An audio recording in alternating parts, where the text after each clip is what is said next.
연나라의 땅에 대한 한서 지리지에 대한 내용이 있습니다. 연나라 동쪽에는 어양, 우북평, 요서, 요동이 있고 서쪽에는 상곡, 대군, 안문이 있으며 낙랑, 현도 또한 연나라에 속한다. 상곡에서 요동까지는 땅이 넓고 백성이 희소하여 자주 이민족의 노략질을 당하였다. 풍속은 조, 대와 비슷하고 물고기, 소금, 대추, 방을 많이 생산하였다. 지도를 보면서 다시 한번 보겠습니다. 연나라 기준으로 동쪽으로는 어양, 우북평, 요서, 요동이 있다는 부분입니다. 유주에 속한 곳들입니다. 서쪽에는 상곡, 대군, 안문이 있다는 부분, 안문만 병주에 속한 곳이고 대군, 상곡은 유주에 속한 곳입니다. 상곡에서 요동까지를 이야기하는데 소금을 많이 생산한다는 말을 하고 있습니다. 이 시대에는 바닷가에서 소금을 생산하는 일은 매우 힘든 일이라고 생각합니다. 지도에 보시면 대해가 있고 환기해가 있습니다. 바닷물입니다. 소금물이라는 말입니다. 대해와 환기해에는 다른 바다와 염도가 비슷하다고 말하고 있습니다. 세월이 지날수록 해수면이 낮아진다고 하니 강우량이 이 두 개의 대해와 환기해에 물을 채워줄 수가 없나 봅니다. 그리고 대동시 동남쪽 운주구라는 곳이 고대에는 바다였다는 설명을 했습니다. 그곳에서도 소금을 생산했다고 보여집니다.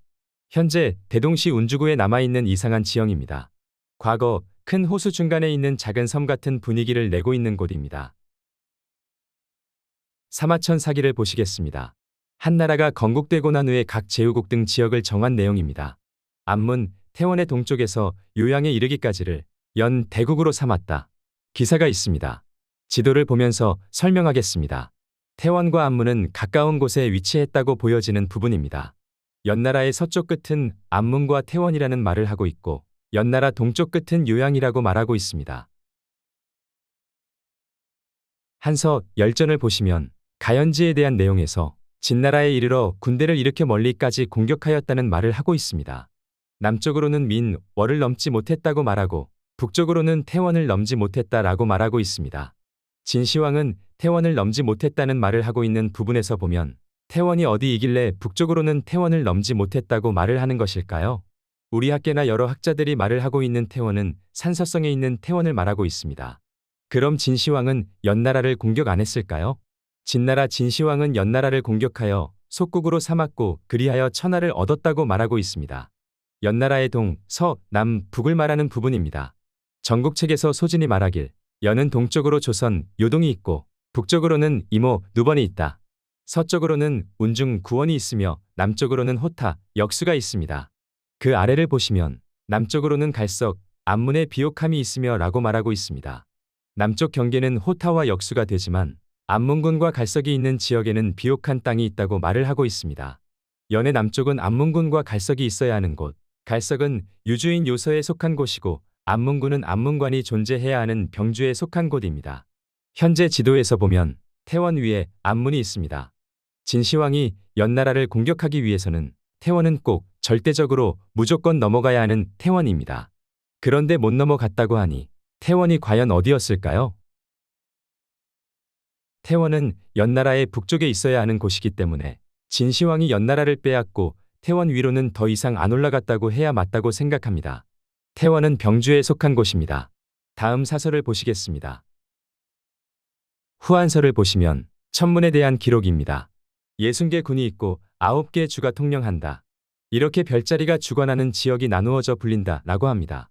유주는 현도군, 요동군, 요서군, 어양군, 상곡군, 대군, 광양군, 탁군 모두 8개 군이다. 병주는 오원군, 안문군, 삭방군, 운중군, 서하군, 태원군, 정양군, 상당군이 되므로 모두 8개 군이다.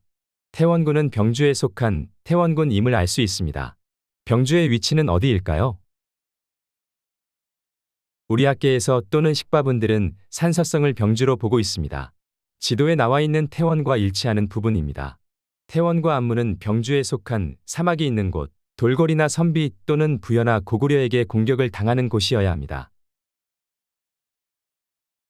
후한서 군국에 대한 내용 중에서 상당 태원 상군 서하 오원 운중 정양 안문 삭방 이상은 병주에 속한다.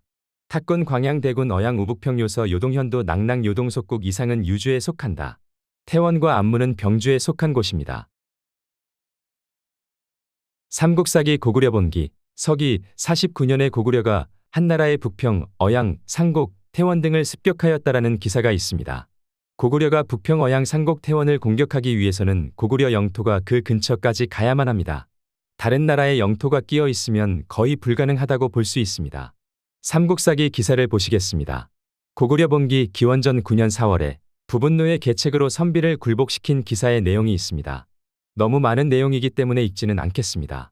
부분노의 계책으로 선비국을 항복시키고 속국이 되었다고 합니다. 고구려의 서쪽에 위치한 선비족들 공격하여 그 지역을 얻었습니다. 선비족의 땅이 어디인지, 선비산이 어디인지는 모릅니다. 한나라 사설을 보면 선비가 요동군을 공격하고 현도군을 공격합니다. 요동군과 현도군과 선비족들이 접해 있어야 공격이 가능합니다. 그래서 대해가 있는 곳에 북쪽에 선비산이나 선비족들이 살던 곳이 아닐까 하는 생각이 듭니다. 고구려 봉기 14년 8월에 양맥과 고구려 현을 복속시키다. 이 기사가 중요합니다. 고구려 현이라고 한다면 현도군에 속한 곳입니다. 요산에서 소요수가 발원하여 강이 흐른다고 합니다. 그곳은 한나라의 현도군입니다. 고구려가 현도군을 공격해서 빼앗았기 때문입니다. 하지만 전체적인 현도군을 다 뺏은 건 아닙니다. 고구려 현과 양맥만을 뺏었다고 합니다. 현도군의 동쪽만을 뺏었은 듯합니다. 한나라의 현도군을 공격을 하였으니 이때부터는 한나라와의 전쟁을 시작하였습니다. 후한서를 보시겠습니다. 요동 선비가 무려현을 포위하였다. 요서군의 선비가 투항하였다. 요동에도 요서에도 선비족들은 있었나 봅니다. 후한서를 계속 보겠습니다. 106년에 선비가 어양군을 침법하자 어양군 태수 장현이 추격하였으나 전사하였다. 128년 9월에 선비가 어양군을 침범하였다. 97년에 선비가 비어현을 침법하자 비어현은 요서군에 속한 현입니다. 이렇게 선비와 한나라 요서군, 어양군과 요동군은 접해 있어야 합니다.